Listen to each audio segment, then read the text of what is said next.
So today's workshop is going to be all about how 422 collects our data, um, and what we learned from building our own app this season. So actually, so alrighty. So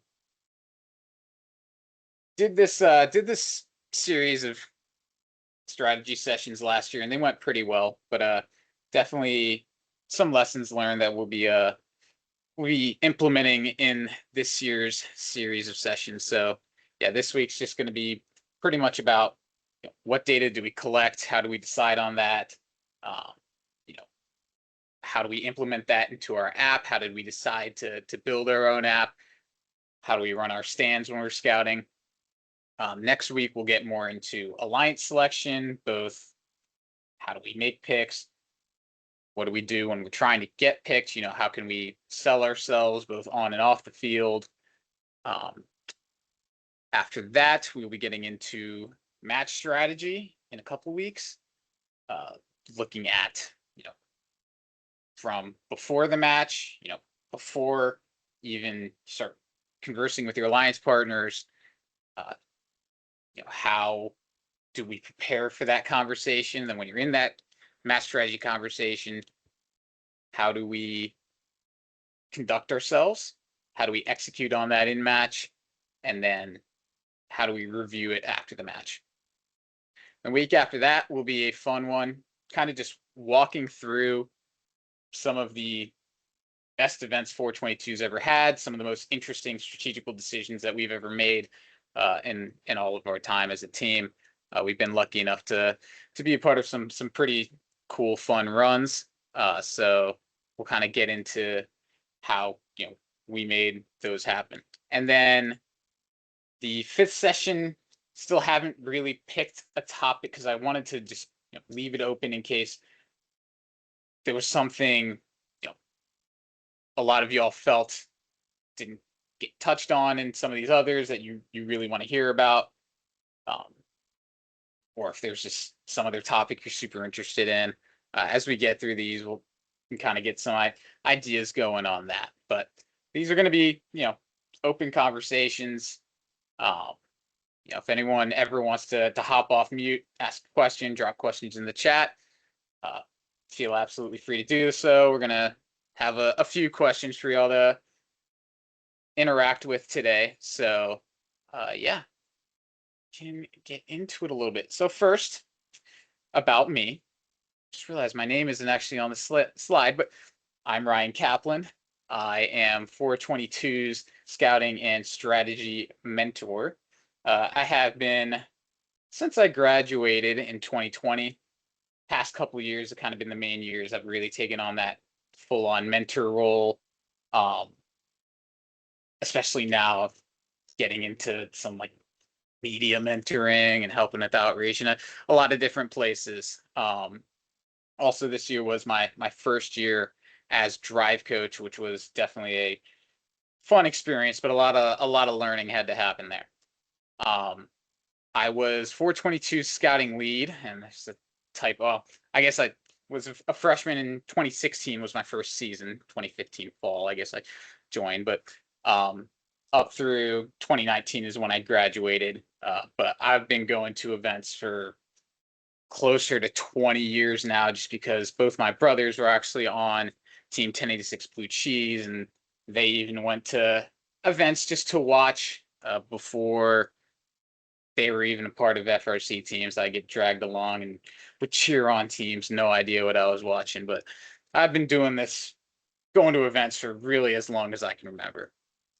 And I have some stuff, some accolades here about the successes we've had as a team, kind of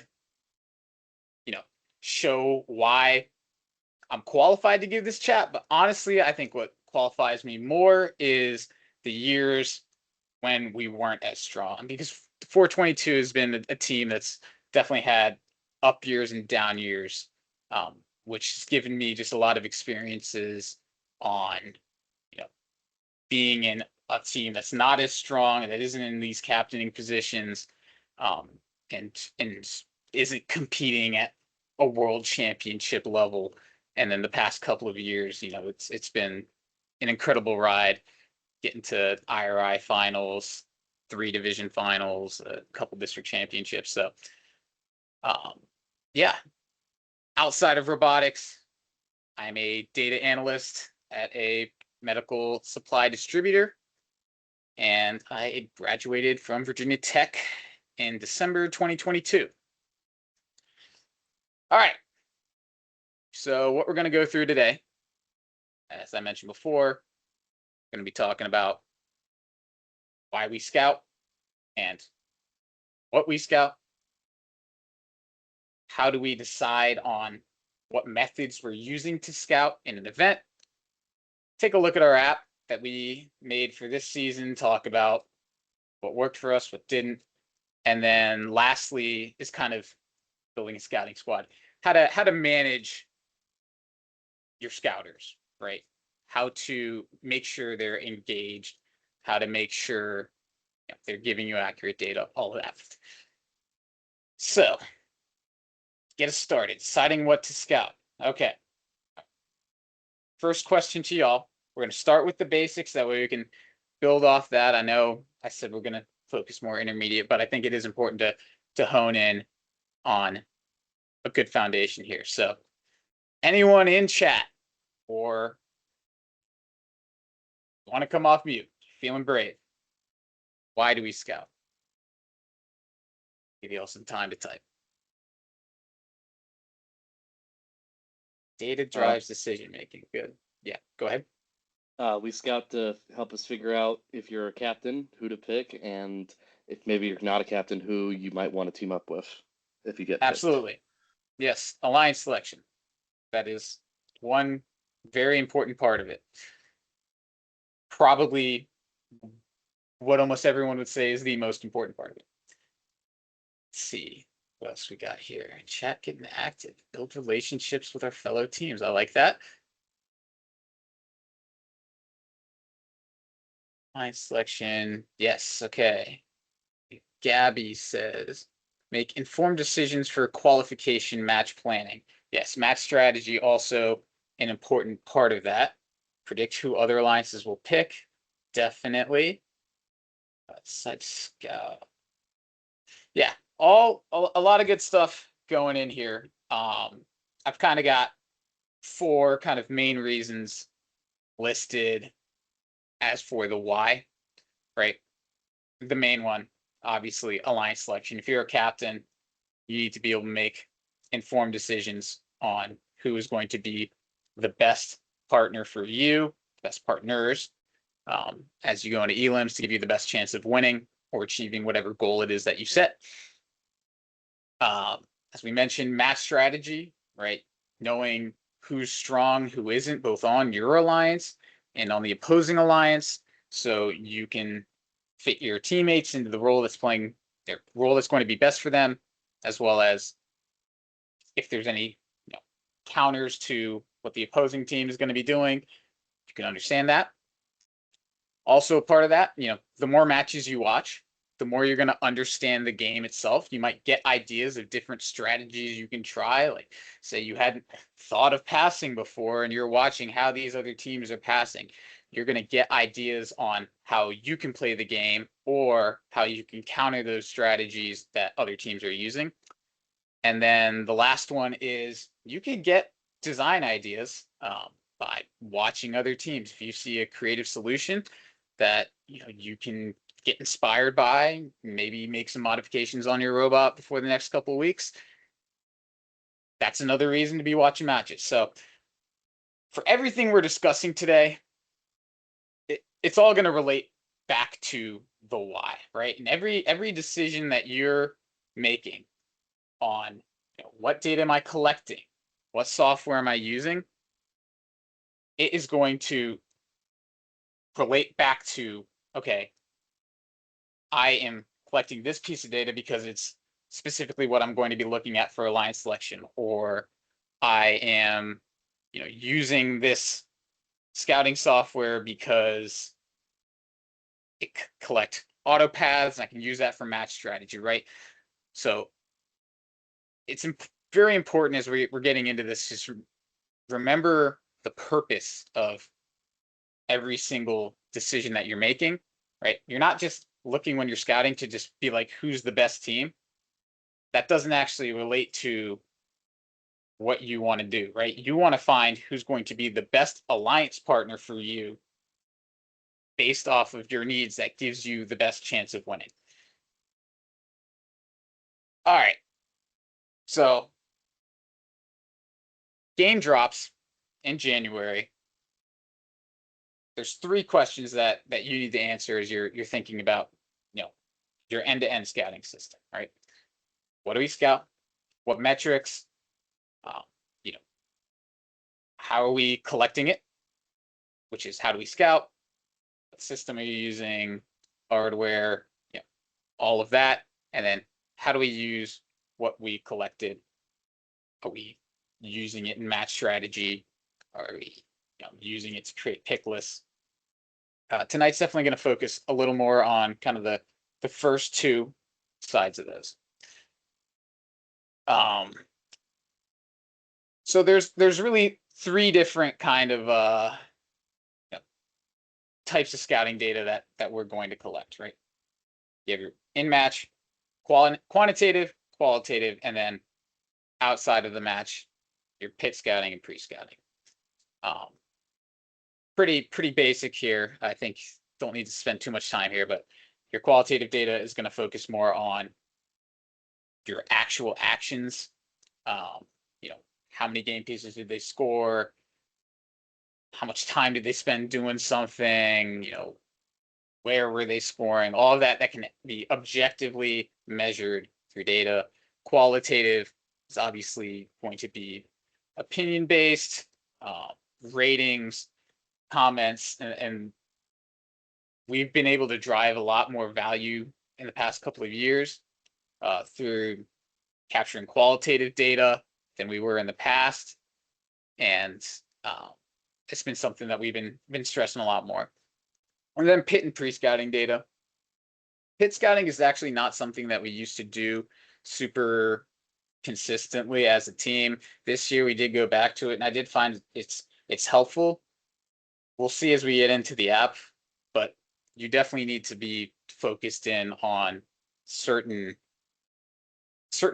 fields that you want to collect rather than just trying to get a full understanding of how good a robot is. That's simply not going to be possible. Same type of deal goes with pre-scouting. A lot of times past performance isn't going to predict future performance. So to continue on. All right, so starting out, when you're trying to pick, what you need to scout. Easy thing to think of first is, what do you not need to scout, right? You can get your final scores, win losses, ranking points. All that is available. First publishes that online. TBA API, really easy way to pull all of that. You can pull rankings, OPR, DPR. This is just something to kind of think about as you're deciding on what to include in what is going on, whatever scouting system that you're choosing. You'll be able to have all of this at your disposal. I know a lot of teams don't use this type of data, and I personally believe pulling this in wherever possible. Obviously, it's all freely available, so it's not any added lift to your scouters, and a lot of times it can reduce burden from your scouters. They don't have to collect as much data. So now we're talking about, okay, what do we actually need to scout? So 422's process when the game drops. Before anything else, you really need to understand the game properly first. And some games are going to be more difficult to predict how it's going to play out than others. This year, for example, pretty difficult to know exactly how things were going to look. But instead of just rushing to decide, all right, we just want to count how many fuel are getting scored or whatever, understanding what it's going to look like. And I wouldn't probably actually wait till week 0 to start working on this, because that's going to be pretty late for you. But you're going to be missing a lot if you're just jumping straight into it. So what we do is we just write down a list of literally everything you could possibly want to scout in the game, right? Defensive ratings, how many game pieces you scored, your cycle times, and then getting into fouls, looking at human players, um, any piece of data that we think might be like remotely useful. Once we have that, then we're actually going to go in and bucket everything into, here's a list of things that we absolutely need. And whatever scouting system we're using, if it doesn't have these things, we're not even like starting looking at it. Right. And then getting into your wants, it might help you make some decisions a little bit, but it's not going to be the most useful metrics to have. And then unnecessary is things that, very situationally might be useful for like one match. And this is something we're definitely guilty of, kind of ending up with too much in the needs and wants section, because again, it's hard to predict what exactly you are going to need, especially without a proper understanding of the game. But less is going to be better. The more you're asking your scouts to track, the more metrics you're trying to analyze as you're making decisions, the more analysis paralysis you're going to get, the more distracted your scout is going to get. So you'll see as we get into this that we can definitely use some improvement on that ourselves. All right, so let's try just like listing all everything you could possibly want to scout about Rebuild. Now, I'm not going to show the reveal video unless anyone in the chat specifically requests it because they don't know this past year's game. But let's just start with this game. Let's start with the needs first. What things do you believe are an absolute necessity for every scouting app that your team would potentially use to have? You can drop it in chat, come off mute.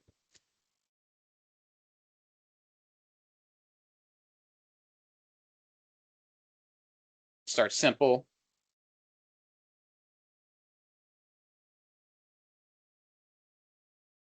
Let's see, fuel per second, sure. How much they score on the hub, climbs, number of fuel scored by a specific robot, balls per second, accuracy, okay, how much fuel you hold, like that, max capacity, auto starting locations. Okay, that's good. That's gonna be some bleed up. Give it a couple seconds.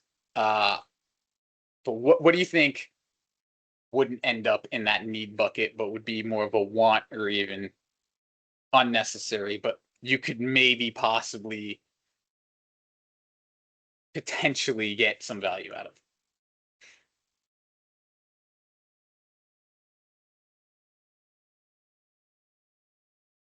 Distance from target, sure.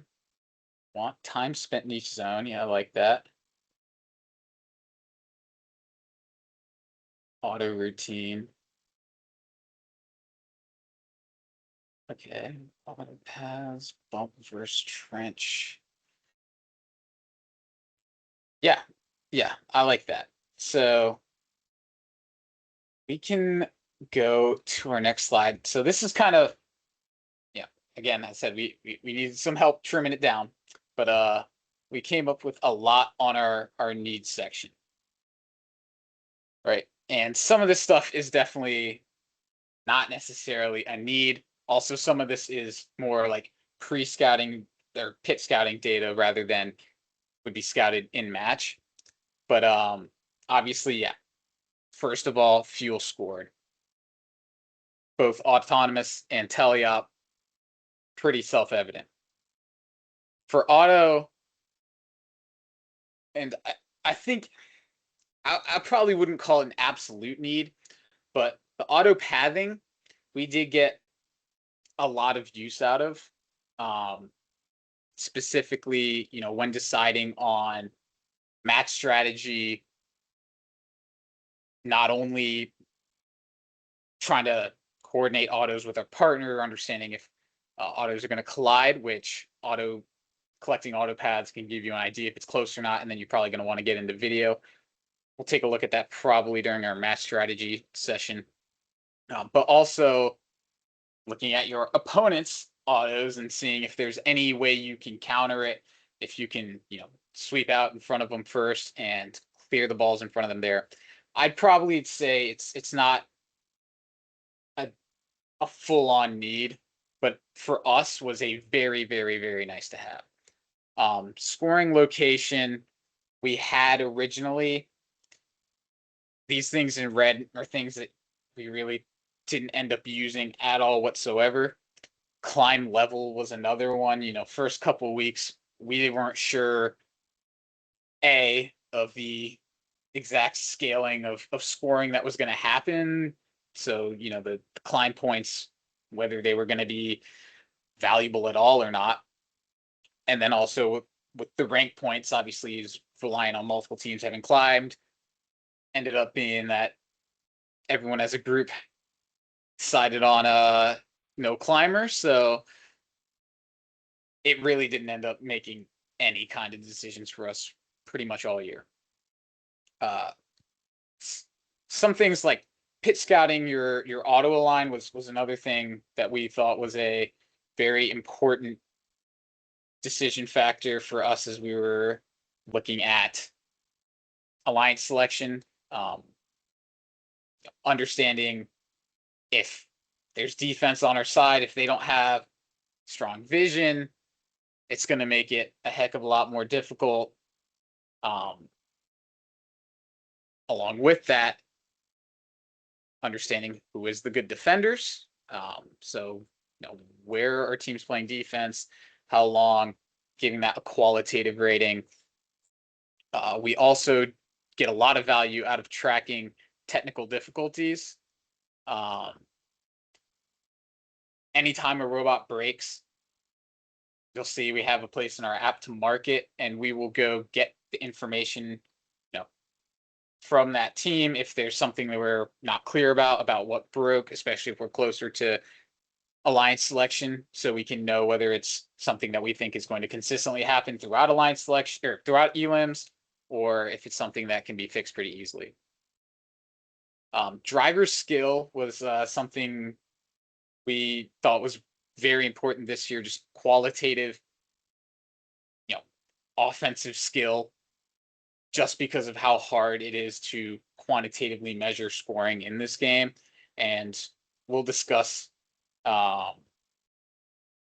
exactly how we measured scoring. It was not as a straight up solution like some other teams tried to use. Subsystems goes along with the pit scouting. Important just to know, be able to tell quickly before a match, hey, this is a fixed shooter, let's play defense on them. With our teammates, picking roles, it was important to know, all right, how strong is their intake? Should we just have them, pushing balls to our side, that kind of thing. Feeding was another thing. It really didn't need to be measured really either quantitative or qualitatively. It was kind of just tough to describe, hey, this is a good pusher or passer. And then also looking at bump versus trench just for match strat purposes. Quickly, I'll go through the wants and unnecessaries. We thought understanding where teams are able to, are they able to intake from the depot? again, initially we were like, all right, our team's going to be picking up from the outpost. We didn't know how accurate human players were going to be. Understanding what teams are doing in active periods, where they're playing defense or who they're playing defense on. All that can be nice to have, just to get more context in the match, but definitely not necessary. And then in the completely unnecessary, we had fouls. Just there weren't many fouls that teams were consistently getting this year. And then interestingly, we said human player scoring. We did end up doing some human player scouting, especially at like district champs, just to we so we had an understanding of how our human players stacked up to other teams, so we could decide how to distribute balls in auto, especially. Um, so that was something maybe we could have shifted out of there. All right, let's do one more of these. This is one of my favorite games ever from 2018. I did see a question in the chat. Recording will be posted. Yeah, we can do. I'm not sure if it'll go up on the team channel or might be my channel, but I'll make sure it gets posted in the Discord and Chief Delphi threads that I've been advertising stuff. All right, so we're gonna do this again, 2018, and I'll play the video here. Turn this down. I did this last year too.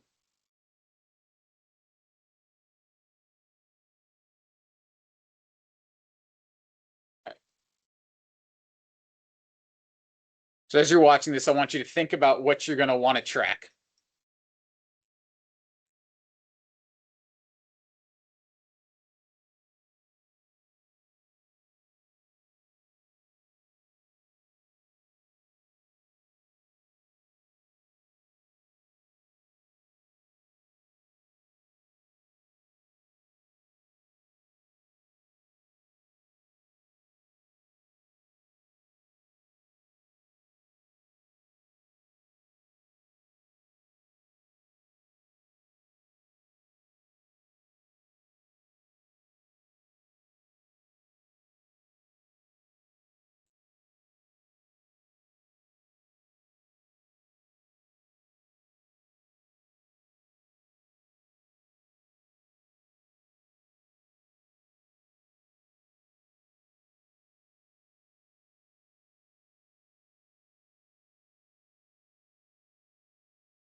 Are you not getting audio? Be very sad. I'm not sharing sound. Shucks. All right. Here's what we'll do. I will give my voiceover as we double speak through it if I can. All right. Okay. So pretty much the way this game works is you have these three seesaws. This tall one in the middle and these two shorter ones on the sides. If you control the tall one in the middle, you get a point per second. If you control the ones on the sides, you get a point per second. You can only get a point per second from the switch that's on your side. The tall one in the middle is called the scale. Short ones on the sides are called the switch. So if you have control over the opposing side one, you don't actually get points, but you do deny the other team points. So if you do the math, middle one's a 2 point per second swing. Each one on the ends is only 1 point per second swing. And there's also this little area over here where there's these power-ups. This one just gives you immediate control over either switch, scale, or both. There's one that gives you a free climb, and then there's one that doubles the points that you're getting from either the switch, scale, or both for 10 seconds for that one and 10 seconds for the force. All right, I know that was a little bit sloppy. Oh, and the other thing is the sides of the switch and scale that are your alliance's color are randomized at the start of each match. And it is mirrored, right? So, you see blue and then red are going to be like the same on these sides. And then the middle is either going to match those two or be inverted like this. So, yeah, a little messy there, I know, but let's just give it a shot. What do we think we want to be looking for there? Okay, can they pick up from the ground and or human player? Yes. Yes, that's a good thing. If they can climb and how far. Yeah, this game had there was a climb RP. It was like you just had to climb up to a certain height, and then if you had I don't remember the exact values, but enough teams climbing, you got the RP. Yes, buddy climb is a thing. How many cubes on the scale? How many cubes on the switch? How many cubes each of the power-ups? Human player issues. They play defense. Yes. All right. I like all these. I like all these answers. I think we got most of these down, right? What you need is cubes scored everywhere, right? On the scale, on the far switch, tracked separately from the close switch because there's another degree of difficulty added by crossing across the entire field, especially back in the day when not everyone was using swerve. Climbs and buddy climbs, I know was mentioned. What a lot of the very best teams did was they had either a ramp other teams could drive up on or some way to pick up another team who couldn't climb so they could both get the points together. And then auto was extremely important for this game. As I mentioned, the randomized sides made it a little more difficult and added some strategy to who you wanted to line up opposed from. Because winning that scale quickly made all the difference in terms of how easy it was to place more cubes on top of that. So there's a bit of a snowballing effect, right? If the scale is pointed towards your side, it's literally easier to put more and more cubes on it.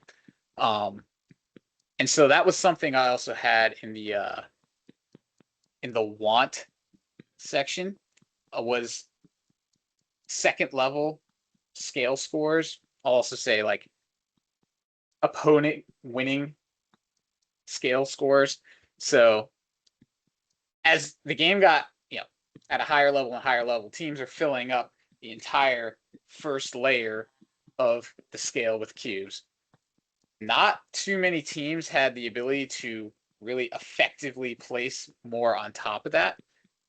And this was one thing, even at like earlier events, was very important and actually helped us win one of our first events. Was there was a team 3274 was really strong in general, but one thing they could do that not a lot of other teams were that great at was stacking on top of other cubes. So a lot of other teams had slept on them because we'd picked up on that.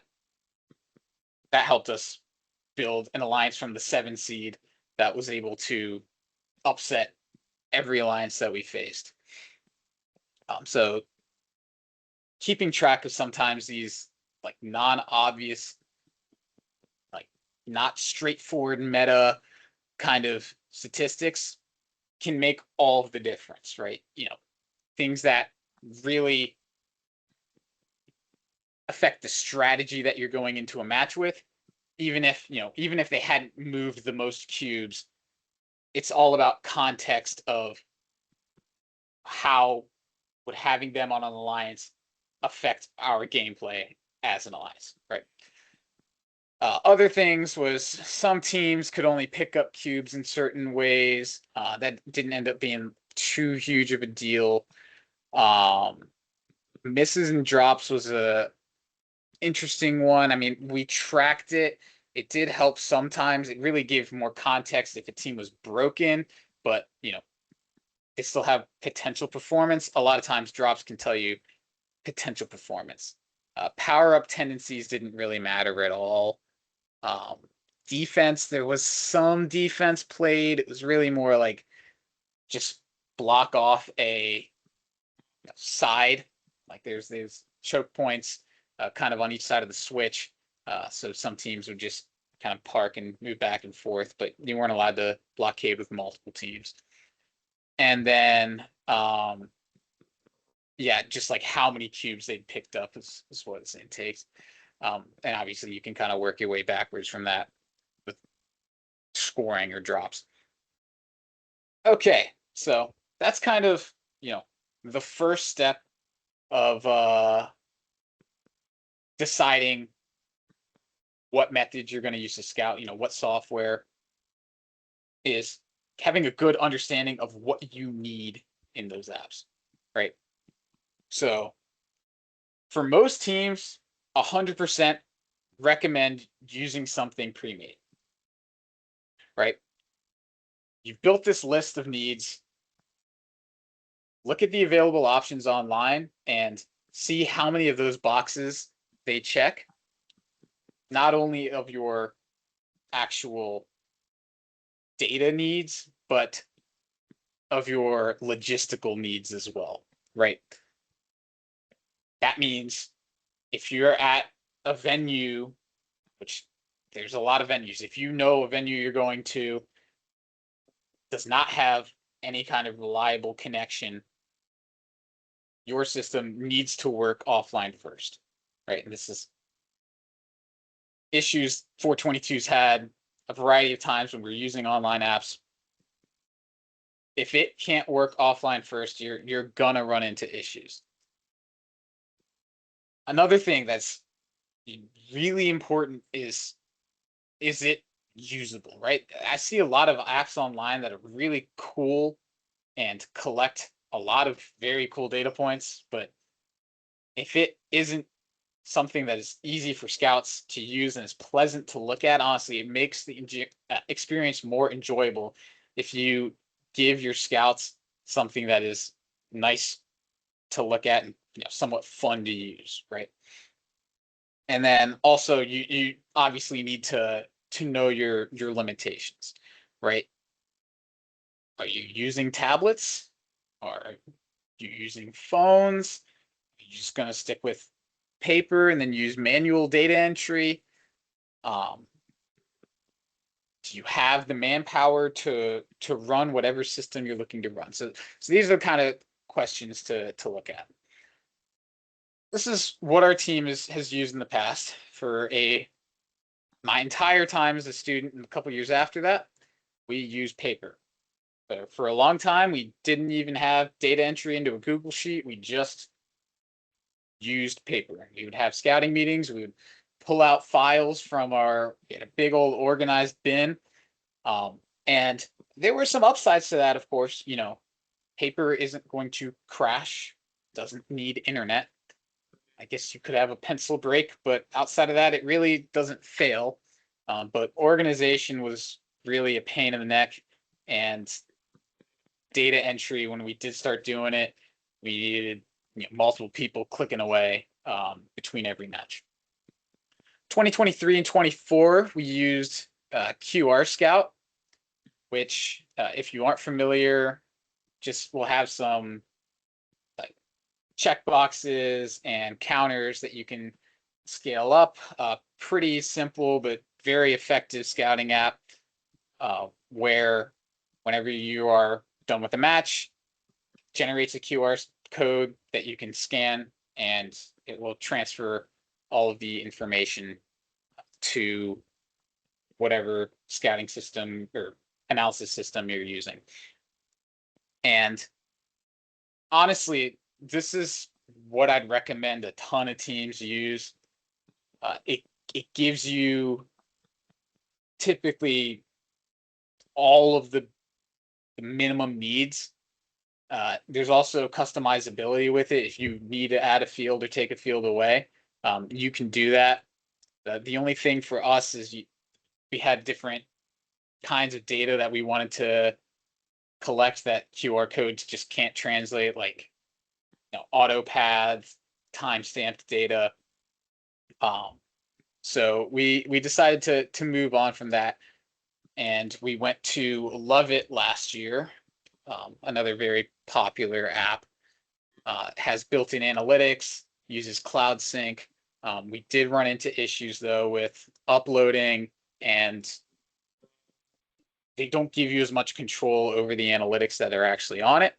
So we ended up moving away from that and building our own app, which we'll get into some of the cautions there. But before we do that, I do want to hear from y'all. What software, what technology does your team use to scout? If you know, QR Scout. When I was a student on 868, we would do each year do a custom web-based browser scouting system for each game, and we would just plug it into our own hotspot in the stands and use the laptops for that. Solid. Yeah, I mean, I know a lot of other teams have come up with their own systems and use like local hotspots and whatnot. Um, we'll see. Our team really has just never had the available software resources to be able to develop anything like that. Um, so yeah, systems like that work offline first though are very strong if that's options that you have. All right, let's see. QR, see, Love It. Scout Radios is another one I know a ton of teams use. Yeah, there's a few of that in the chat. Yeah, interesting. All right, so we're gonna get into why we built our own app here. All right. Again, I've mentioned it.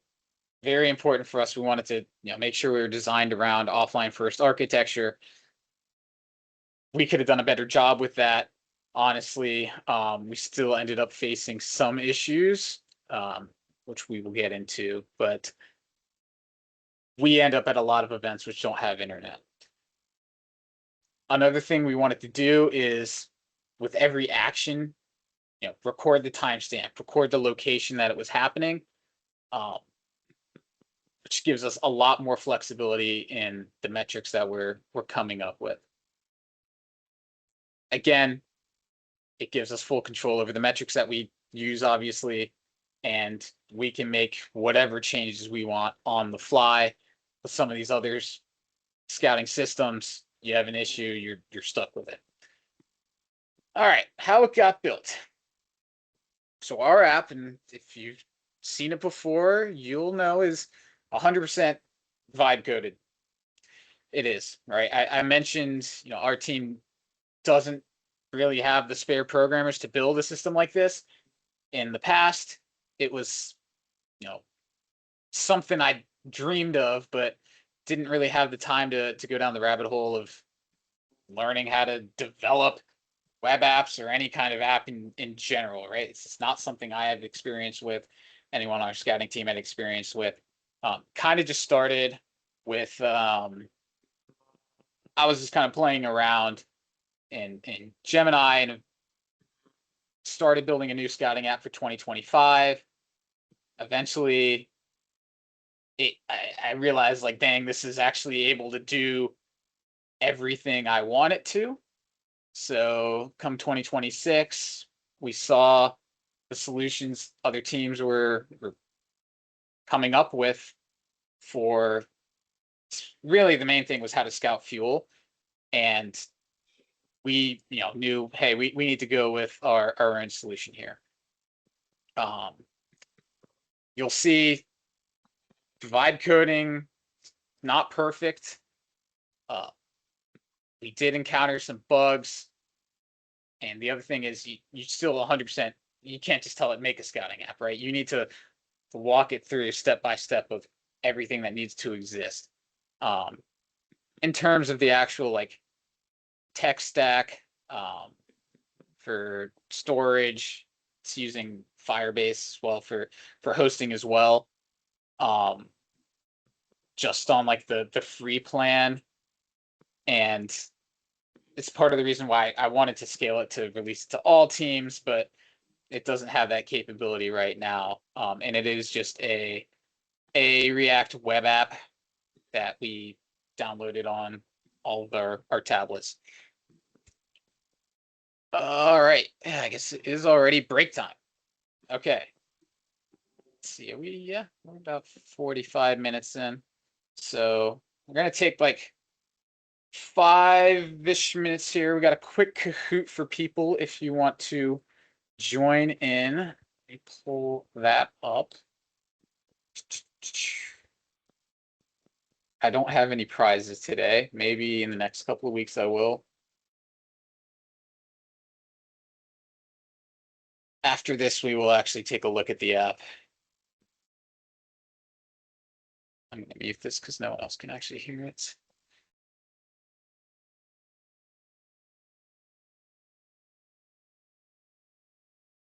Free Krakens. Yeah, maybe I'll just like print out a picture of a little Kraken and mail it to you, but this is gonna start out pretty easy, gets a little harder from there. It's just a general FRC knowledge thing.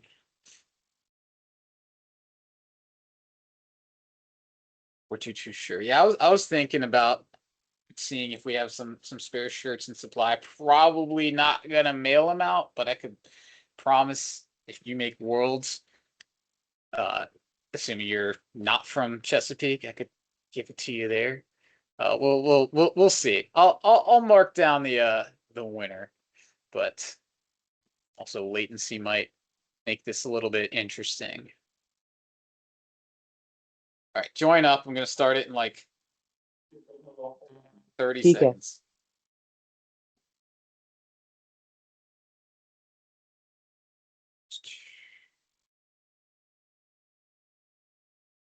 Also, if anyone has any questions on anything we've covered so far, feel free to drop them in the chat while we're waiting. All right, looks like it's slowing down a little bit here. Let's just hit start. Yeah.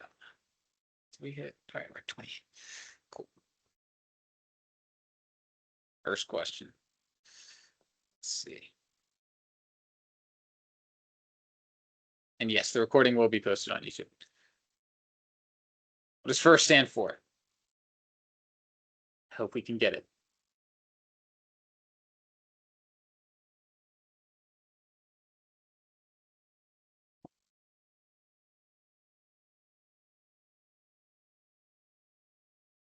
Let's see. A couple people probably fell into a couple of those traps there. 15. Okay.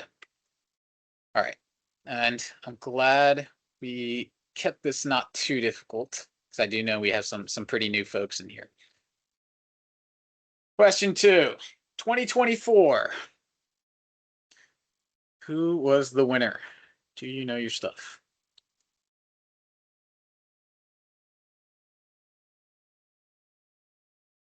There's surely going to be some multiple people getting all of these right, by the way, so. Okay, yes, unfortunately 422 did not win. So we did have a match in qualifications with both Orbit and Scream. Just fun. All right, let's see. Move on. Still in first. Okay. Next. How much was a net score worth last year? A net score.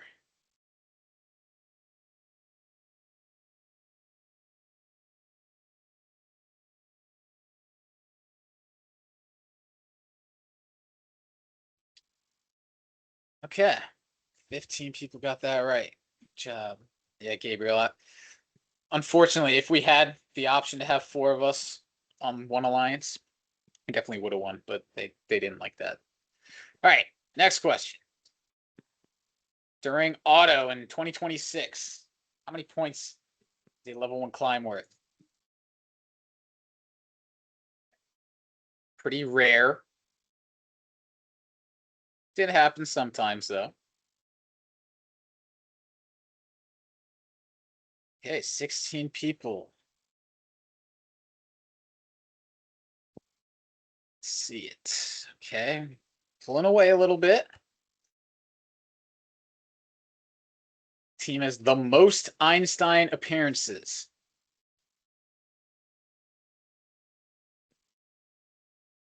Most Einstein appearances.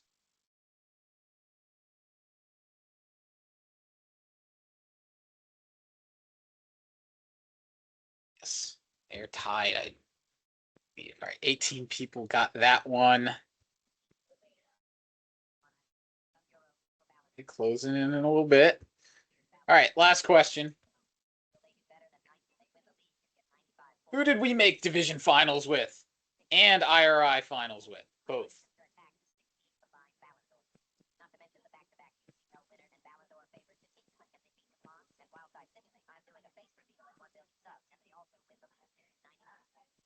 Yes, it was 868.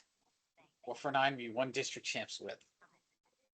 And then unfortunately had to eliminate them in division playoffs.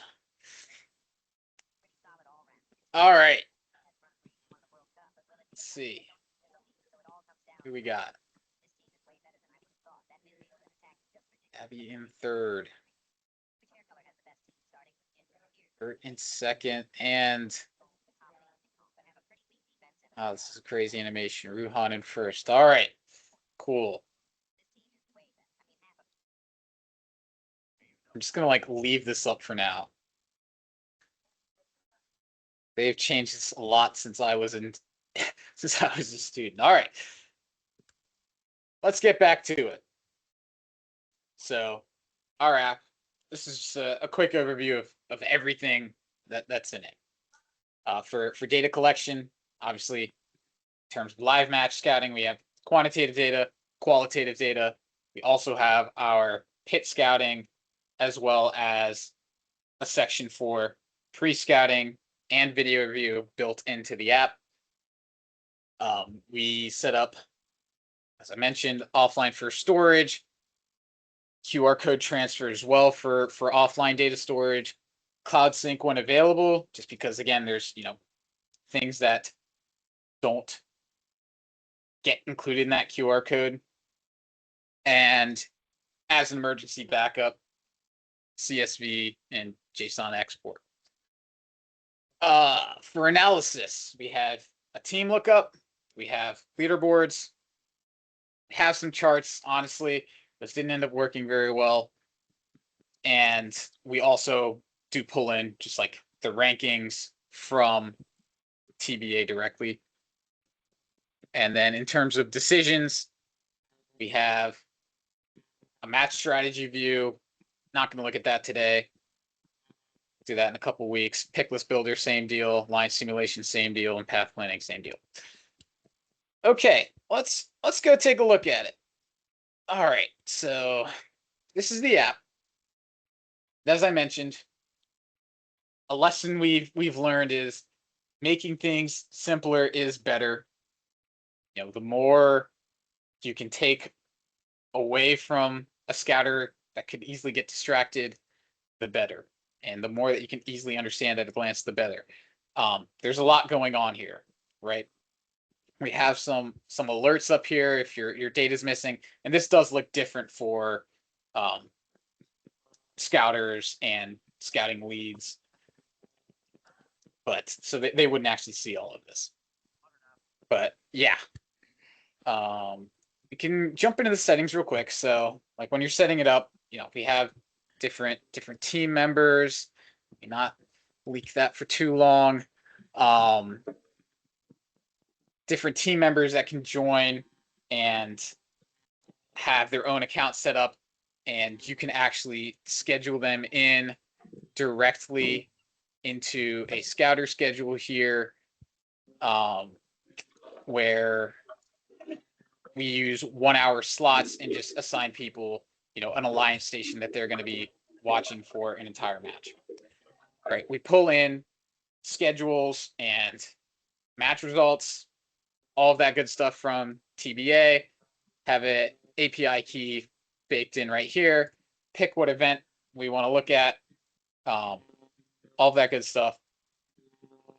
For today, we'll just be using the district championship data. I think it was probably our best event data-wise. We didn't really collect too much data at champs. Talk about that later. There's like a few flags we built in that you can turn on and off. We did have a couple of other teams using this. Different teams had different wants. So just allowed people to kind of customize what was being collected a little bit. And then down here is where you can switch which position you're in. Switching among these just changes who you are getting pre-filled when you're scouting. And then you can also kind of import data if necessary here, if for some reason You things gotta get eat? wiped. How much you take? All right, let's see. Sorry. All right, let's jump into scouting a match. Let's take a look at the quantitative view first. Yeah. So what we decided to do, and as you see, it's nice. We make sure scouters can't mess up what team they're actually supposed to be scouting, because it pre-fills as soon as you select the match number. It's a problem we've had a lot in the past, is two people end up scouting the same team and another team gets skipped because you haven't directly assigned team numbers for every match. This kind of prevents that from happening. All right, so got a team picked. We'll jump in here. Again, lesson learned for next year. Try to reduce the clutter on screen, because you're going to see there's a lot going on here. But pre-match, you can select where exactly a team is starting. And from there, once auto action begins, you can actually draw out an auto path, right? And then whenever you're, outside of your own zone, this ended up not mattering at all, especially with rule changes that made it illegal. But that pops up, these go away when they're in their own zone, prevents you from, making any kind of errored input. I'll click the hub button here and we can see what scoring looks like. So this is how we kind of decided to track scoring, was instead of trying to count balls, which we decided we really did not want to do, we wanted to come up with different estimators. The most basic one being, we'll just collect the time they shoot and give a very rough estimate of BPS. Also have these flags. Didn't really end up using these. Eventually did get rid of them. So yeah, you can see, again, tried to make the buttons as large as possible, make everything as usable. We were using tablets on this. Separate where things are just to prevent misclicks. And every action is getting time-stamped. For games with more cycle timey type of rotations, we were planning on using that to actually get, average cycle time to this spot, average cycle time to this spot, like in 2025, you can figure out how fast they were scoring on the front of the reef versus the back of the reef. Didn't end up being anything like that here, but instead, we use this to sync up when they were scoring with what shift they were in. The Blue Alliance API, FRC, publishes how many points an alliance scored in a specific shift. So what we can do is, okay, this team shot for this long in this shift, their partner shot for this long, and their alliance scored 50 balls, right? There's some math that we can do to then estimate how many balls that team scored. That didn't end up working quite as well as we were hoping because there's a lot of variables affecting that. But we did have a couple of other better ways to do those estimators. But yeah, with this app, I mean we have this trench bump thing is kind of the same deal where it kind of tracks which side of the field you're on. Didn't end up using these, like, caring about these intake neutral things that much. And yeah, really ended up packing in more than we needed. Looking back, 100% would have simplified this up.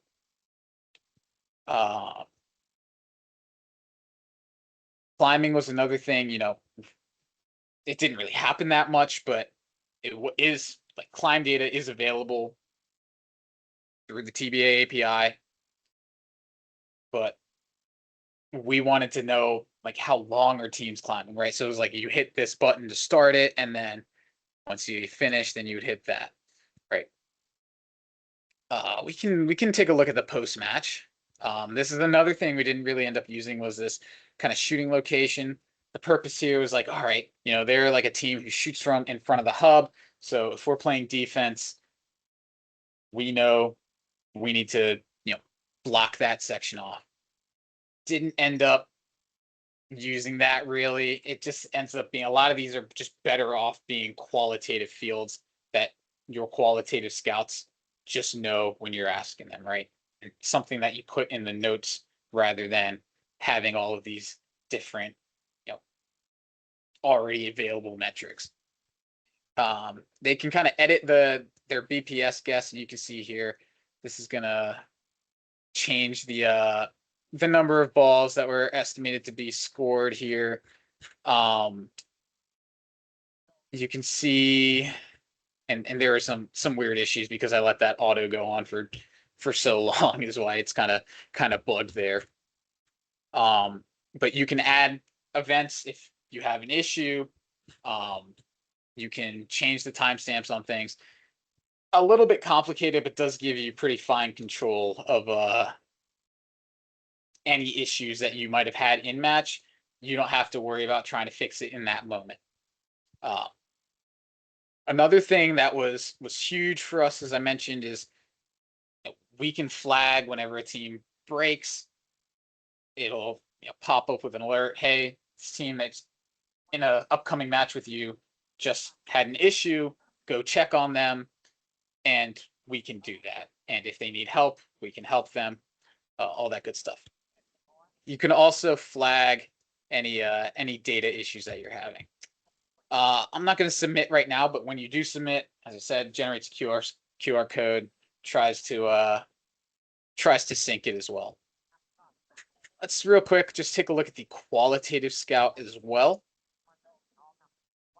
And so this one, we had 2 people per alliance, so 4 qualitative scouts in total, kind of duplicating the work that they were doing, right? And we just have a lot of, like, ratings to actually score these teams on.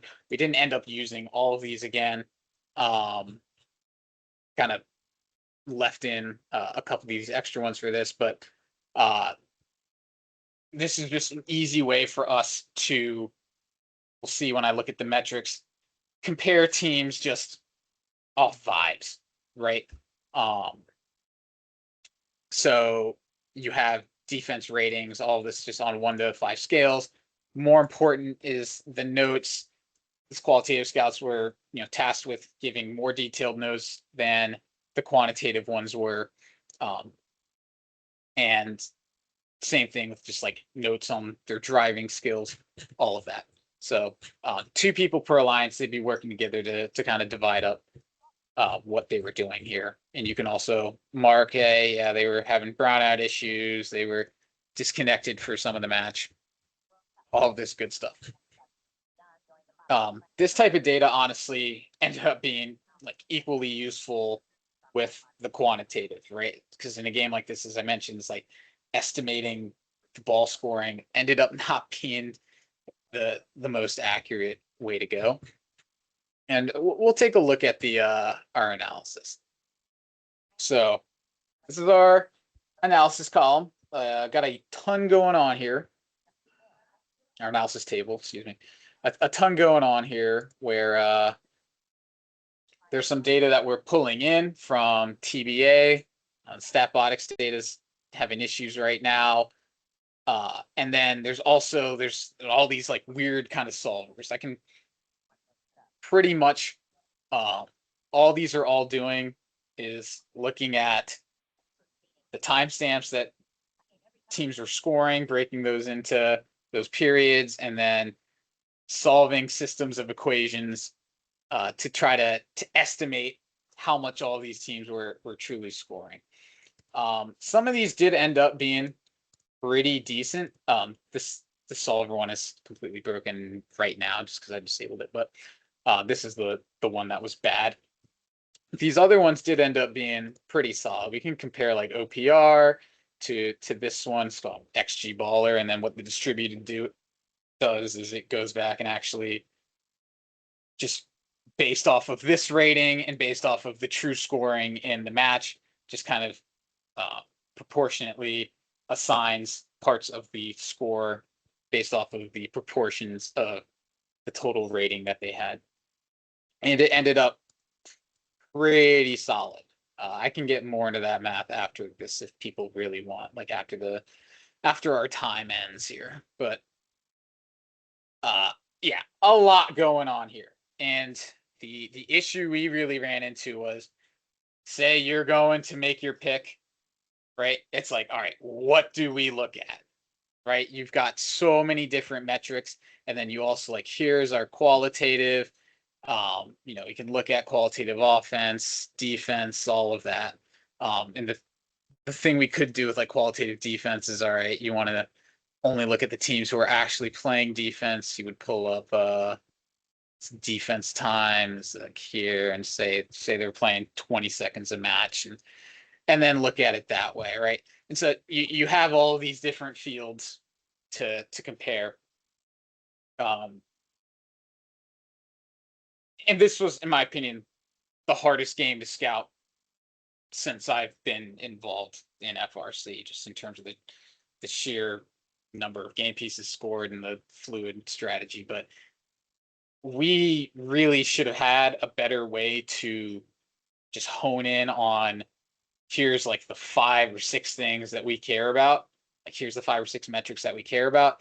Because it really did just end up being like vibes first, and then looking at, oh, the metrics support this.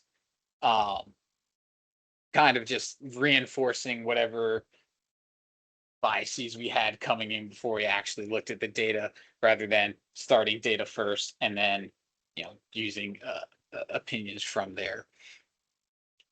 So yeah, a lot going on here. There is some good information. One thing I will call out is that, like, in some of these other games, this year didn't really use it as much, but Gabriel, I'll get to your point in a second.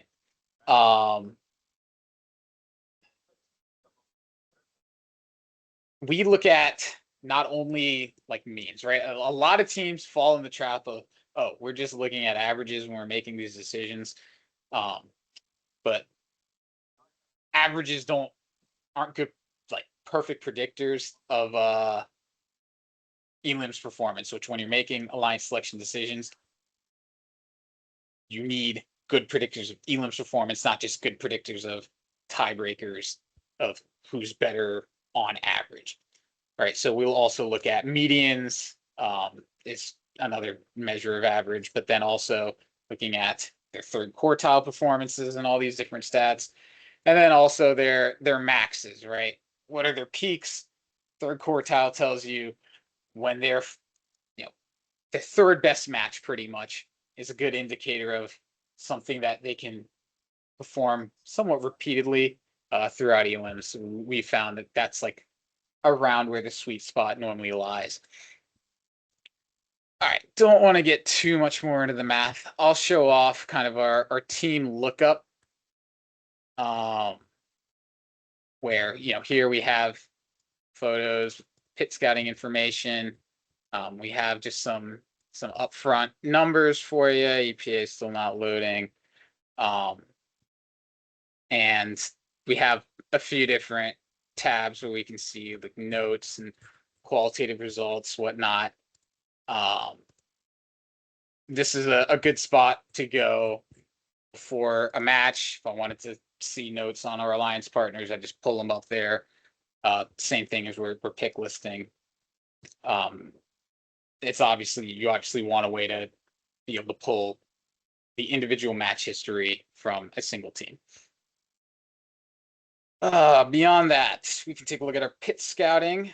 As I mentioned before, it's not something we've really done in the past, but this year we found a decent bit of value and just understanding the raw capabilities of these different robots, especially just because robots really only ended up falling into a very few numbers of archetypes. So you can obviously not perfectly get an idea of what a team is going to be doing by pit scouting, but you can understand what they're capable of pretty well. We did, like to focus on things that are objective, right? Because if you ask a team, how many fuel can you score in a match? They're gonna lie to you. Even something like hopper capacity was pushing it in terms of how truthful teams are going to be. But the more objective you keep your pit scouting, the better. Another thing we like about pit scouting, it gives people who wouldn't be interacting with other teams a chance to go do that. And I know obviously, you'll end up getting the occasional confused pit scout coming through, but it's good. Other teams understand that it's not going to be the most experienced members going out, so I wouldn't be too worried about making any kind of impressions there. So like the types of things that we really got out of this was like, oh, okay, this is a bump only team. Did have the climb stuff again, collected some of that vision capability stuff. Pit scouting is a great time to get information from teams that aren't necessarily 100% evident on the field. This is the kind of information there. The other thing I know a lot of teams do is getting what auto building software they're using for their pathing, just so they know if you're going to be able to draw up autos on the fly to fit with an alliance and elims or not. And then the last thing we can look at is pre-scouting. Yeah, they're not actually. Oh yeah, because we didn't do everyone at this event because we had competed with some teams. But yeah, let's just can I pull up a new one? Sure, I'll do this. So yeah, we have a system here where we can pull up the video on one side and then have the actual match flow on the other. One thing we did is you're not going to be able to get a great estimate of how many balls they were scoring, especially because we don't have all that like info on what their teammates were doing. So we kind of just stuck with the qualitative scouting for teleop, and then just got the auto pathing in auto. And yeah, tried to make this just as simple a process, make it as available to your scouts as possible. All right. I think I can also just real quick go over data management. Um, Having a place where you can go in and edit any data um, that you make. Um, this is a feature I added in later, but you can easily change anything. I think is very important in an app because your scatters will make mistakes. This also shows off anything that ends up flagged. I don't know who ended up going through and like flagging everything, but I think that happened well after the event. Um, but again, yeah, a lot of things going on here. All right, so we can, yeah, I'll talk about this as well. Um, I talked a little bit about the accounts. There's scouts and leads. Scouts don't actually see everything. Your leads can kind of control the schedules and actually view all the analysis. Um, I think having that division was nice, just so people don't get distracted and it's nothing accidentally breaks if a scout goes to the wrong place. One thing we weren't able to do this year because of the nature of the game, but normally we do, is looking at scouter accuracy. And this isn't so we can be like, oh, you had a 45% accuracy, you're out of here type of deal, right? But it's more so we can understand as a holistically, how are we doing collecting data? Is there any glaring issue that we need to get patched up? And individually, if anyone struggling with an understanding of the game, we'll help them out, and in turn, it'll help the rest of the team, obviously. So we use that for a few years. What we would do is, say 2025, we sum up the three teams on the Red Alliance scored a total of 20 coral, but there were 25 coral scored according to the Blue Alliance data that we pulled in, right? Then you're going to get 80% accuracy on that match for those people. Obviously, it's harder to tell which individual robots were more or less inaccurate in their scouting reports, but it did really help us just build a little bit of engagement because we actually did provide that data to our scouters, and it'd be like a bit of a game, see how high I can get my accuracy, but B, obviously just improve the quality of our data, how much trust we can have in it. Uh, so yeah, what we would do differently,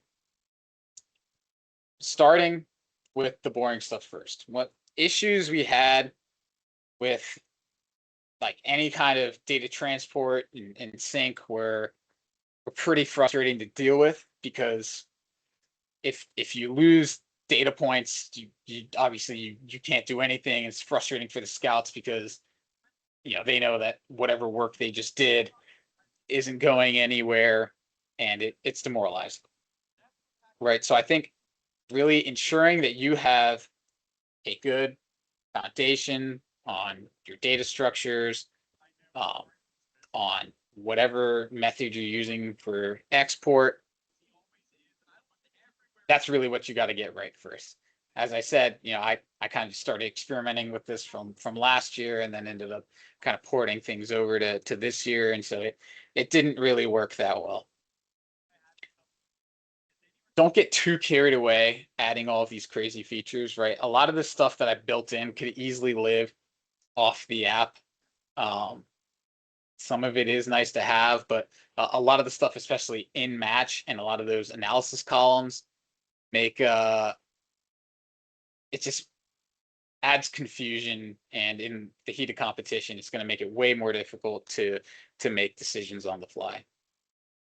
If you're using multiple teams, test with multiple teams. I did a lot of the testing just uh, alone or with some people on our team, but once we had multiple teams using the same software at the same time, things got like overwritten, and it was a bit of a mess. So that was something I'd wished we'd done. And then kind of working on one tab at a time and really focusing on getting that fully right before moving on to the next thing. That way, instead of building part of this and part of this and part of this, and then I make a change to that, but then I have to make it to the other things and I forget. And then it just ends up being you lose synchronization across your tabs, and it just makes it a way more painful experience to use the app. So that was kind of our experience building the app. Kind of going to get into the people side of things now, right? This is what's going to determine the quality of your data, the quality of the notes you're getting, the knowledge that you have after every single match. So for us, this was a new upgrade, where obviously like these, we ended up using a lot of people. Other teams, I know you're probably not going to have the number of heads to be able to do this, but we had 6 qualitative scouts, 1 per robot, 3 on each side. Um,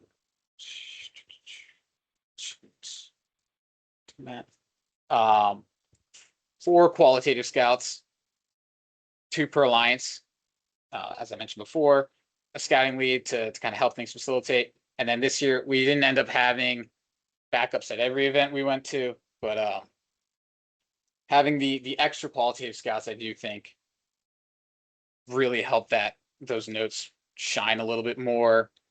Just helped us get an understanding of how teams were performing when numbers weren't quite capturing everything, especially on like teams who were maybe funneling balls for their alliance partners or playing defense.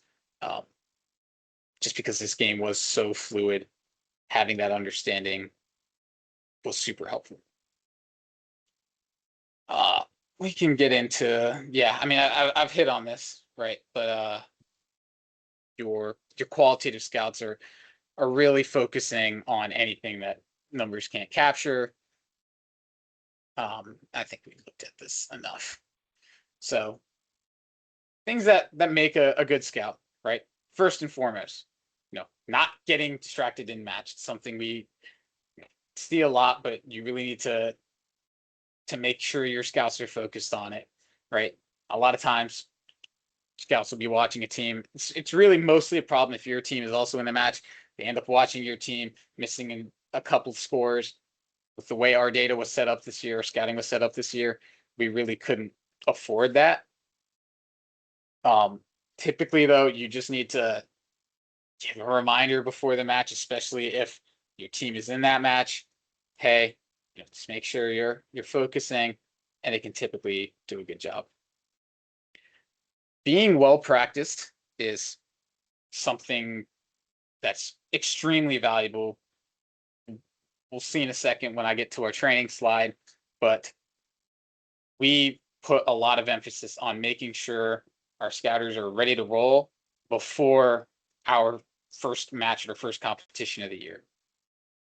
Right. Especially when you have a system that's pretty complex like the one we're using. We will do practices on video before the real deal. We'll see later this year, we actually went to another event just to get that practice in. The other thing is kind of having this communication, right? If scouters are missing data, instead of just trying to guess and faking it, which does happen sometimes, right? You just flag it for review for whatever reason. If it happened, just being willing to rescout. And the last one, which we'll get into, is engagement, right? Having scouters who are actually invested in the match will impact everything else they're doing, right? If they're not interested, it's going to just degrade your quality a lot. So how do you actually get that engagement, right? How do you create that buy-in? This is a question I know people were asking on the forum before this.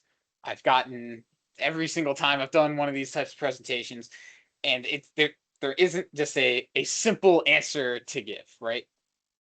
It really is a reflection of your team culture as a whole, more than just purely an attitude towards scouting, right? I've always found that students who understand the game or invested in helping their team win are more willing to scout, right?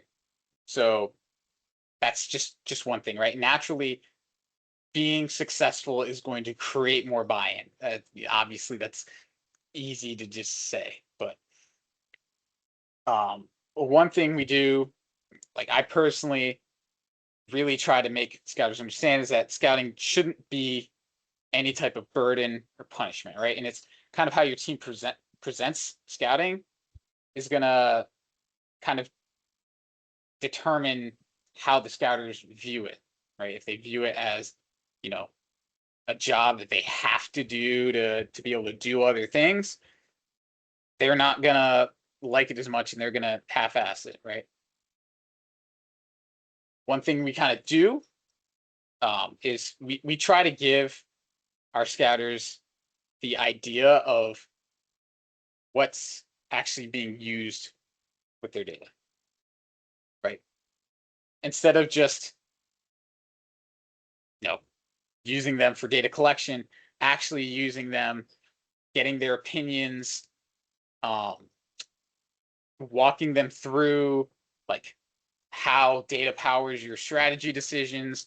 Like this year we had like meetings before first competition, watching like week 0 matches, watching matches from other regions and whatnot, and kind of just giving scouters an understanding of the strategy as a whole. Also helps them understand what's happening in a match, which helps them, be more invested rather than just, oh, I have to sit here and click a button every 5 seconds.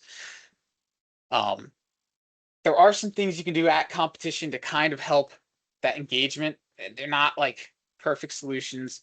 One thing which is really important is creating a rotation which gives scouters time to breathe, go explore at competitions. It's something, if you don't have the manpower, it does get tougher, but it's still extremely important, because once they get burnt out, that data isn't going to be good, and it's just, you're going to end up not using it anyways. We've tried a little bit of gamifying it in the past. In this app, we have this predictions tab, which it's all over right now, so it's locked. But pretty much,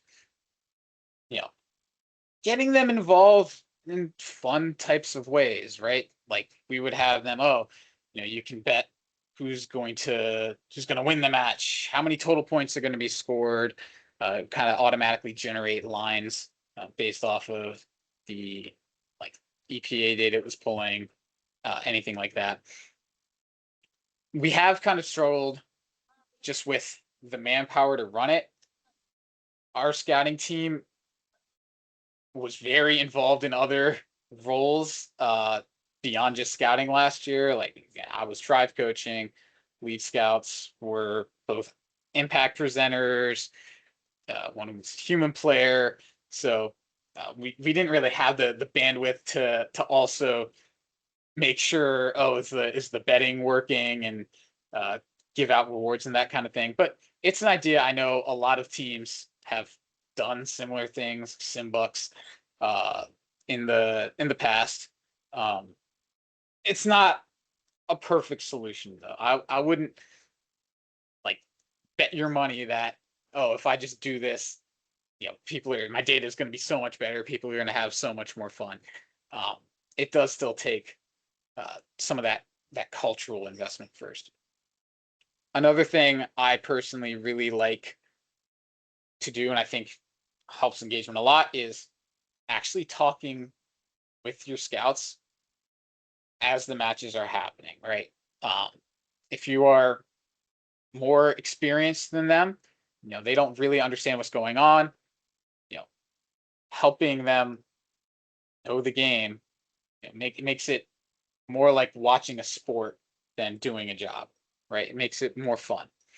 So that's kind of my answer on how to create buy-in. I know it's always a hot topic.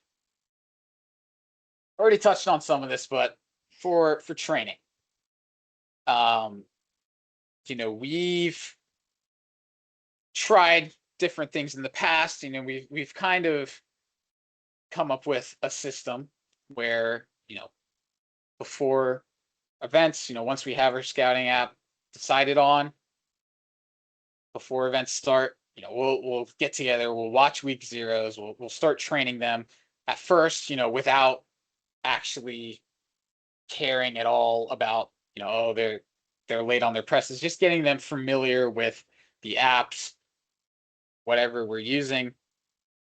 Try to calibrate, especially our qualitative scouts, on those different ratings, right? Just making sure, we'll just discuss, we'll watch a match and everyone will give their answer and we'll say, okay, why do we think this was a 4 on offense or a 5 on offense? And again, doing all this kind of training is also going to help the buy-in side because it's going to help people's understanding of the matches. We had newer scouts shadow experienced ones.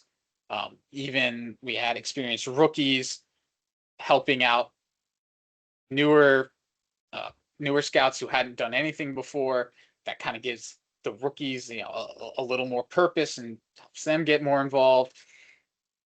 And one thing I mentioned is we did go to an actual week 1 event because we didn't compete until week 3 this year, or actually it was a week 2 event, I guess, and watched it with the whole team there for a couple hours. Got that live practice in at an event without internet, doing all that. Very good to test the app. Not always going to be possible. Obviously, it depends on the events you're competing at. This year, almost certainly not going to be doing that. During the event, making sure we're trying to catch errors as they pop up so we can correct if anyone is consistently doing something wrong. If we are able to do that accuracy checking, we'll do that.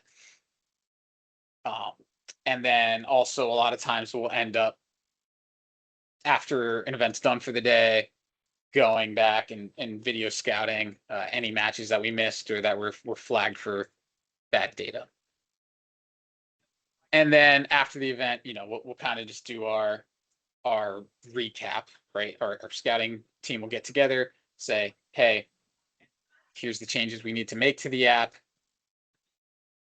Here's, what the scouts were saying, especially helpful for like my team. Again, I was drive coaching, so I had a little bit of a disconnect from everything that was actually happening in the stands. Kind of having those postmortems was very useful. All right, getting to the end of this because I know we are a little over time, although honestly not as terrible as I thought it was going to be. Like I said, first thing comes from understanding the game. If you don't haven't really like deeply thought through what strategies teams are going to be using, you're not going to know exactly what you're going to be looking for, right? When picking an app, again, for almost every team, I would start with an option that is already made, tried and tested, right? A lot of these are going to be very reliable. And if it hits all of your needs, there's really not a reason to build your own just for the sake of building your own, right? If you have the spare, programmers and you want them to get the experience, sure. I mean, it is an option, but for a large majority of teams, the best use of your time is not in developing your own app. If you do decide to, again, keep it simple, right? Everything that every bit of clutter that you're putting on an app is distracting to your scout, right? You want your scout's eyes focused on the field and not on a tablet or phone for the entire match, right? So the easier you can make it, obviously, the better. The more interactive and fun you can make it, the better. In terms of people, qualitative scouts were, a pretty big game changer for us, right? Like being able to have people who just know what robot does what pretty solidly, rather than just knowing, how many pieces they scored in a match. It's super helpful for match strategy and for alliance selection. And going forward is something I want to use more than we are currently as well. It's a big thing for me personally. I like to let our scouts do other things on the team. I'm not a huge fan of people focusing purely on scouting, but rather being, a little more well-rounded, doing outreach, technical, whatever else in the team. It also helps make scouting seem less like a pure job to them. Now, when I was on the team, I was purely scouting, right? No, no negative opinions on anyone whose, heart is set completely on that. But I think it does alleviate, some of the burden, helps it make more enjoyable if there's other things they're able to enjoy as well. And then lastly, having your scouts feel comfortable asking the questions. If there's a problem, if they messed up, saying it. It's good to keep it, I don't want to say don't be strict at all, but the more you push them, the more they're going to push back, right? So um, being able to deal with people messing up, and instead of kicking them, but teaching them whatever they might be doing wrong and putting them back on their way, is going to do you a lot better than punishing people. All right, I know that was a lot. And I know we are over time here, but does anyone have any questions? Come off mute, put it in the chat. We'll be continuing next week. I am going to, there might need to be a time change on that, so keep your eye out for that.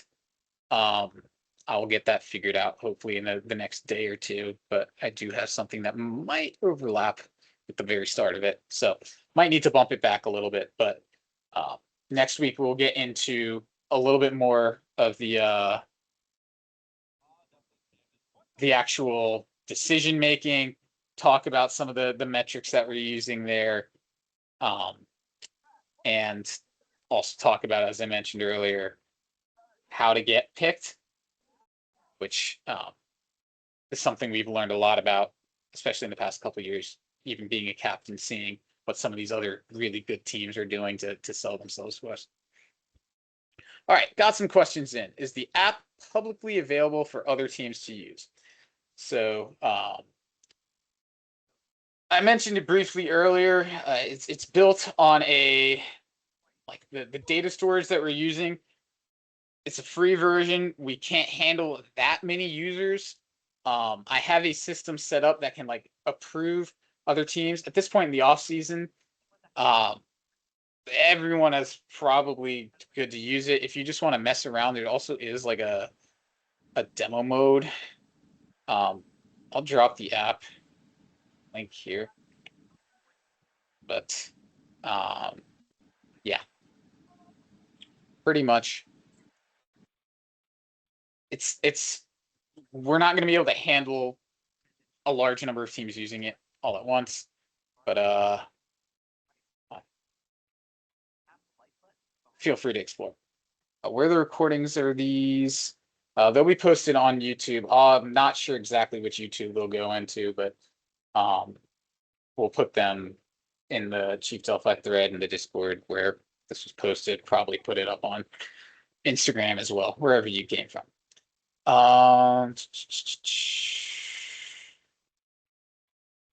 Said you scout Elam's matches. What is the reason for that? So one thing we do as well as scouting it is also just filming our matches and the matches of the teams that we're about to be going up against. Having those numbers readily available though is very nice when you are, especially if you lose a match and you have that really quick turnaround, and you need to come up with a strategy extremely quickly. Having that available is super duper duper nice.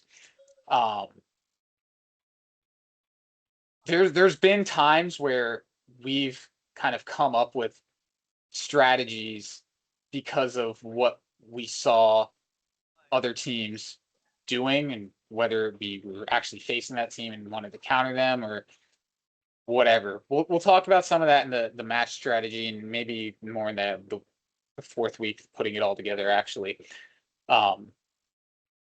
But there's things we found that if our top strategists aren't watching those matches because they're too busy doing match strat themselves, that our scouts who we have watching those matches find, it can be the difference between losing and winning a match. If oh, this team really needs to be defended against, they're the absolute top scorer on this alliance. Oh, this team is going to be playing defense. You need to be ready to watch out for that. All that good stuff.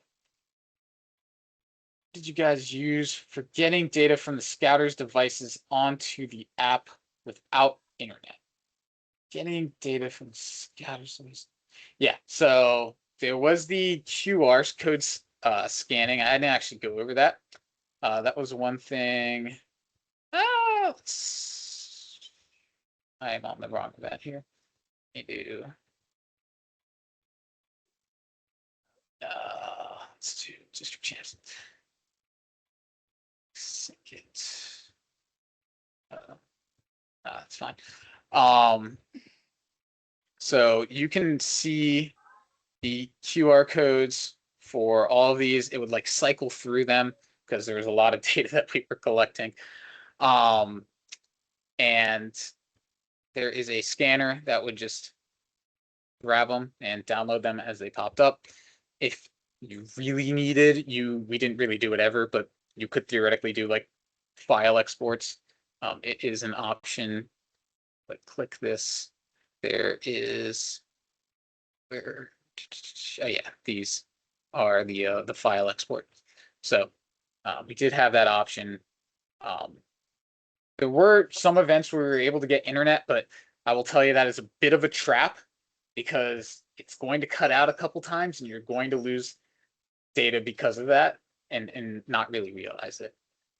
Which we did have happen at least a couple times. So that's something to be aware of. Even if you think you have internet, be sure you really have internet. Let's see.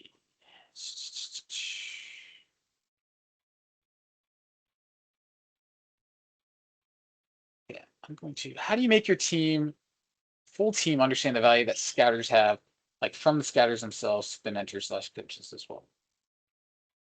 This is a bit of a difficult one.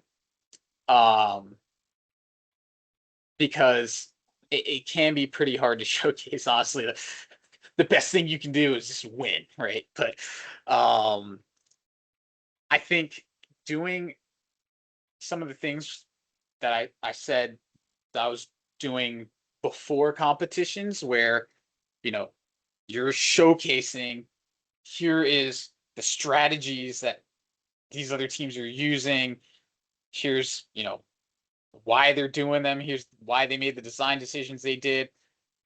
The more people you can include in those types of training meetings, the more people are going to understand what you're actually doing and why you're actually doing it, right? Same deal with um, for like alliance selection as well. For if you're doing like a pick list meeting, our team hasn't always been able to open it up.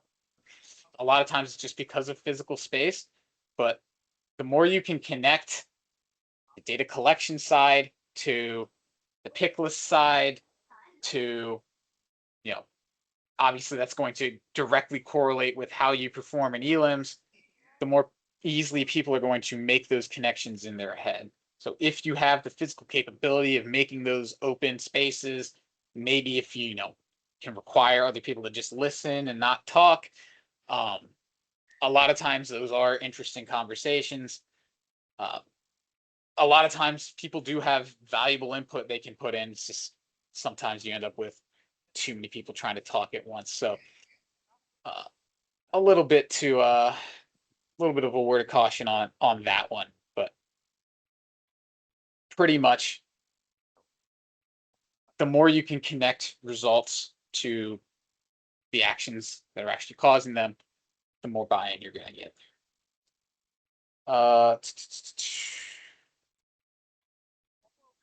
More experienced members talking newer scouts through matches. How do you do this without distracting scouts too much? Yeah, I mean, a lot of times it'll just be like after the match where you'll ask your scout like, hey, what did you see there? It's interesting. Maybe you ask them, how many game pieces this robot score, and then you actually tell them why it's significant or whatever. I will tell you a lot of times though, it's if you have scouts in the stands who aren't actively scouting, if they're in the off shift and they're just taking their break or whatever, that's like the best time for me to I'll just like live commentate what's going on. They won't get distracted, obviously, because they're not actually doing the job. It is a little harder if they are actually scouting. That is something that's a good call out. Don't want to pull them away from that. What could scouters do during build season? Yeah, I mean, so this is kind of going back to what I said of I like our scouters to be well-rounded. If there's anything else on the team they're even a little bit interested in, I let them take care of that. We do have a small core of like lead scouts, and then beyond that, we'll have a few more people who are invested in scouting in general and maybe being qualitative scouts, and then the broader population. Most of those folks are doing other things, right? There's not really people primarily being scouts. Now, you do have someone does need to obviously build the scouting app if you're building one, or choose whatever app you want based off of creating that list of needs like I talked about. Um, there are tasks that have to be done. You should also be, I like to be watching RI3Ds and kind of getting an idea of what different robots are capable of, what they're looking at, or what they're looking like. Can help your build team a little bit of that if you're connecting with some of the information there. It also just helps you get an understanding of the game. So that's kind of what I spend a lot of the time doing is just gathering information online if I'm not busy. It's what I did, especially as a student. I did see another question. Yeah, FRC versus FTC. Yeah, I'll be honest. Okay, I've never done FTC or been involved in an FTC team. So, is there anyone else in this meeting who like has done FTC and wants to speak on that? Like, what advice scouting wise you would give to an FTC team? So I'll be honest, I don't really have as much experience there. What I will say is some of the more general buy-in, um, that type of advice will still apply, right? You still connecting, you know, results with actions, kind of helps people understand why they're doing what they're doing. Yeah, Zach brought up a lot of it is very transferable. It's just like the scale of the robots is different. Yeah, I don't really know what like the scouting scene looks like with FTC. Um, yeah, scouting is a bit more crucial. Mr. Rushton. All right. I will get back to Gabriel's question that I know he asked earlier about vibe picking versus kind of numerical and how people ended up in trouble just going off of vibes.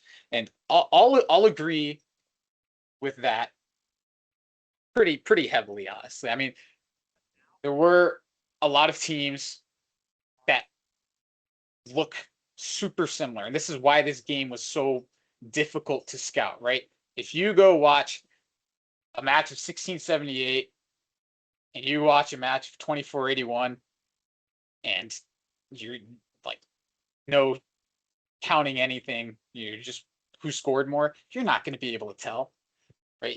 It's almost impossible. So because of those similarities, you do have to rely on these different metrics, whatever you can come up with.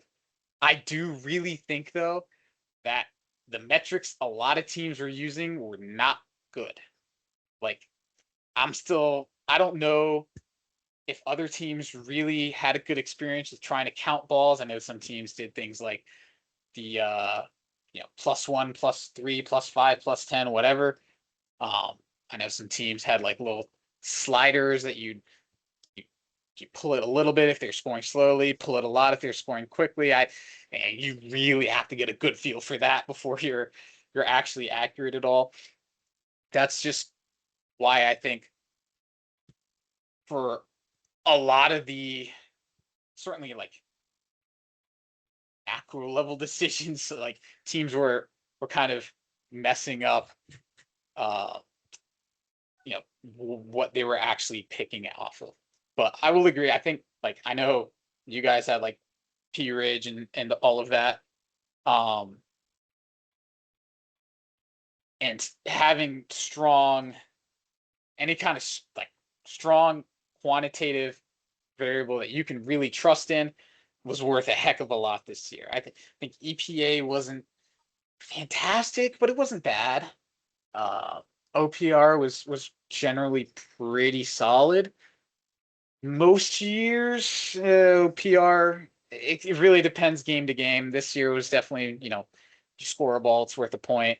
Uh, Not really any you know uh, scarcity in game pieces or anything like that. So you're not stepping on each other's toes as much. Um, so those kinds of metrics, like this year, were decent.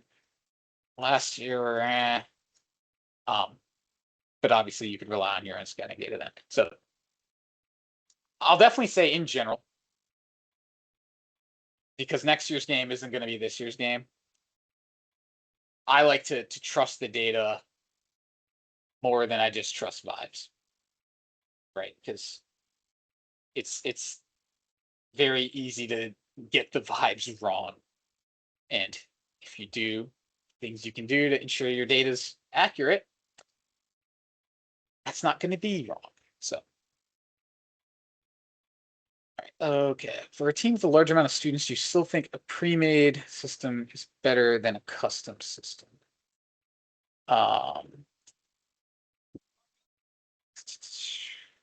Yeah, I mean, not necessarily. It really depends on your personnel, right? Like, if you have people who are, and I guess with vibe coding, I'm still kind of writing it off. I can't fully recommend it still right now, but it's only getting better. It does unlock your ability to kind of do these types of custom apps on your own. If you have people who actually want to do app development, yeah, it can be a great project. But it's it's still it can be a lot of investment, and there's a good chance you mess stuff up. Whereas with a lot of these pre-made apps, they're typically going to be pretty rock solid. Now it depends on what you're picking, right? Like if you're just going off cheap Delphi and you're picking some team's solution that is being used for the first time ever, there's a chance that's not good. But it really depends on your personnel. It's the best answer I can give on that. I'm not gonna full on recommend everyone starts vibe coding their own things, but who knows? In 2 years, maybe it'll replace everyone. Um, yeah, I understand this is an alliance selection pick list workshop. I'm wondering if you all have a pick list website or app. Yes, we do. I can get into it here. Alliance, yeah. So we can see. I'll just pull in. So I have no clue what this pick list is, but this is just like an example. Oh, this was rankings from. This isn't the correct event. This looks like a horse method. So I don't have a real pick list already created here, but this is like our alliance selection view where you can like oh, these were the teams getting picked. And it'll actually cross it off for you. Cross off the pick list as well. There's no overlap on that. For a lot of these teams, that's why they're not vanishing off the pick list. But and then there also is this pick list builder that we have where and so it's a little bit messed up right now because I've loaded in multiple events worth of stuff. But yeah, you can kind of just sort by whatever you want to sort by. It's got the analysis columns here, and then yeah, you can make this, save it, and then load it. So we'll go over that more obviously in next week, but yeah. Also depends on one of the shells. We need to reinvent the wheel. Yeah, I mean that is the main thing for me. Like what Zach said is stick with that checklist of things that you want to like not even want like need to have. If it's missing some of that, I wouldn't go with it. But if it hits all of those, it's you know building your own scouting app is going to be a lot of work for not a ton of benefit. Oh yeah, the other thing I did want to call I didn't mention is like we did have like data sharing options within this where you could select, okay, I want only my team's data as a part of this. I want all of the data from everyone who scouted this, which is also why some of these numbers are a little high on matches.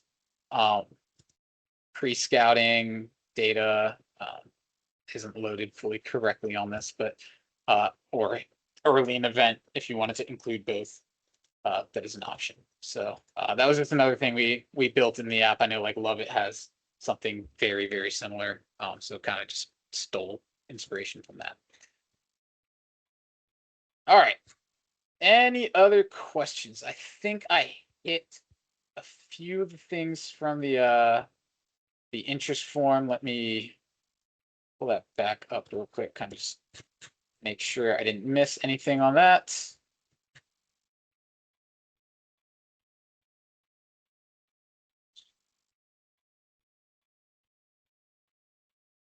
Yeah, if you guys saw Priyanka's message in the chat, we can fill out that form.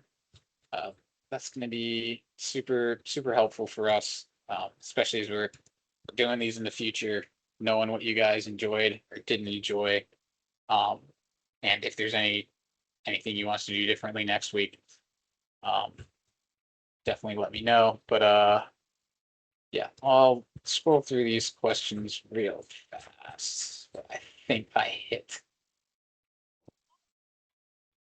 most of the questions that were relevant to this week.